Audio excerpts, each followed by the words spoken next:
আমাদের সমাজে দুই ধরনের মানুষ থাকে। প্রথম শ্রেণীর মানুষ বলে কর্ম করে যাও, যা হবার পরে দেখা যাবে।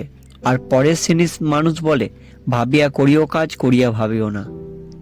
এক শ্রেণীর মানুষ আমাদের হার্ড ওয়ার্ক করতে শেখায়, আরেক শ্রেণীর লোক আমাদেরকে স্মার্ট ওয়ার্ক করতে শেখায়। তো বন্ধুরা, লাইফে ফাইন্যান্সিয়াল ফ্রিডম পেতে চাইলে রিচ ড্যাড পুয়ার ড্যাড বইটা সবার পড়া উচিত। তাই আজকে আমি এই বই থেকে 4টি লেসন আলোচনা করব, যা আপনাদের সকলে জানা উচিত। তো চলুন বন্ধুরা, ভিডিওটা শুরু করা যাক। Lesson number 1, mind your own business. নিজের জন্য ভাবুন। আপনি যে কাজ করেন বা যত টাকা ইনকাম করেন না কেন, সবার প্রথমে আপনার স্যালারির কিছু টাকা নিজের জন্য রাখুন। আমরা স্যালারি পাওয়ার সাথে সাথে শপিং, ইএমআই, বিল পে এইসবের মধ্যে পুরো স্যালারি প্রায় শেষ হয়ে যায়। যা আর কিছু বাঁচলে সেটিকে সেভিং করি, নইলে না। কোনো মাসে তো সেভিংসের নামে কিছুই জমে না। কিন্তু আমাদের স্যালারি পাওয়ার সাথে সাথে নিজের জন্য 20% টাকা জমিয়ে রাখা উচিত। Lesson number 2, rich people don't work for money. দেখবেন আমরা টাকার জন্য কাজ করি, কিন্তু রিচ পিপলরা টাকার জন্য কাজ করে না, বরং টাকা তাদের জন্য কাজ করে। তারা তাদের টাকাকে ইনভেস্ট করে এবং সেটা দিয়ে আরও টাকা তৈরি করে। চলুন এই বিষয়ে একটি স্টোরির মাধ্যমে বোঝা যাক। একটি গ্রামে একটি বড় পার্ক করার কাজ চলছিল। সেই কাজের জন্য অনেকজন কাজে এসেছিল সেই গ্রাম থেকে। এদের মধ্যে রাহুল ও আকাশ ছিল, যারা দুজনে কাজ করত। আকাশ তার পয়সা বাড়ানোর জন্য ওভারটাইম কাজ করত, কিন্তু রাহুল সেটা করত না। রাহুল কিছু টাকা জমিয়ে রেখেছিল এবং সেই পার্কের কাজ শেষ হওয়ার পর রাহুল কি করলো, সেই পার্কের পাশে একটি হোটেল খুলে দিল।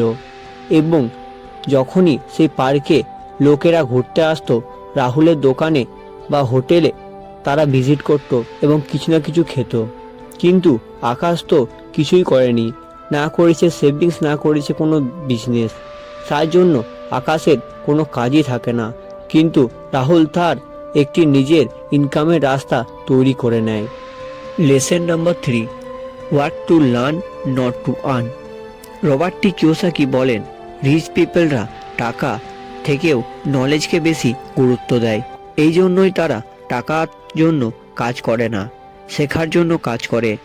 যে কোনো বিষয়ে আপনি যত জানবেন বা শিখবেন, সেই কাজে আপনি তত এক্সপার্ট হয়ে উঠবেন। এর ফলে তখন আপনাকে টাকার জন্য কাজ করতে হবে না, বরং টাকা আপনার জন্য কাজ করবে। তাই আপনি যেখানেই কাজ করেন না কেন, টাকার জন্য শুধু নয়, কিছু শেখার জন্য কাজ করুন, যাতে পরবর্তী সময়ে আপনার এই নলেজকে ইউজ করে ফাইন্যান্সিয়াল ফ্রিডম অ্যাচিভ করতে পারেন। Lesson number 4, rich people invent money. ধনী ব্যক্তিরা টাকাকে আবিষ্কার করে। ধনী ব্যক্তিরা যে কোনো পরিস্থিতিতেই বিজনেস বা টাকা কামানোর সুযোগ নিজেরাই তৈরি করে। তারা কোনো বিষয়কে ভয় পায় না, তারা রিস্ক নিতে জানে। আমরা রিস্কের কথা শুনেই বলি, না ভাই, এতে অনেক রিস্ক আছে, এটা আমি পারবো না। কিন্তু ধনী ব্যক্তিরা বলে, এই কাজে অনেক রিস্ক আছে, তাই আমি আরেকটা বিজনেস করি। পরে আবার ভাবে, এই বিজনেসেও অনেক রিস্ক আছে, আমি আরেকটা বিজনেস তৈরি করি। এইভাবেই তারা চিন্তা ভাবনার মাধ্যমে একজন ধনী ব্যক্তিতে পরিণত হয়। তো বন্ধুরা, রিচ পিপলের চিন্তাভাবনা একটু উঁচু লেভেলের, তাই সবসময় চিন্তাভাবনা উঁচু লেভেলে রাখুন এবং রিস্ক দিতে ভয় করবেন না।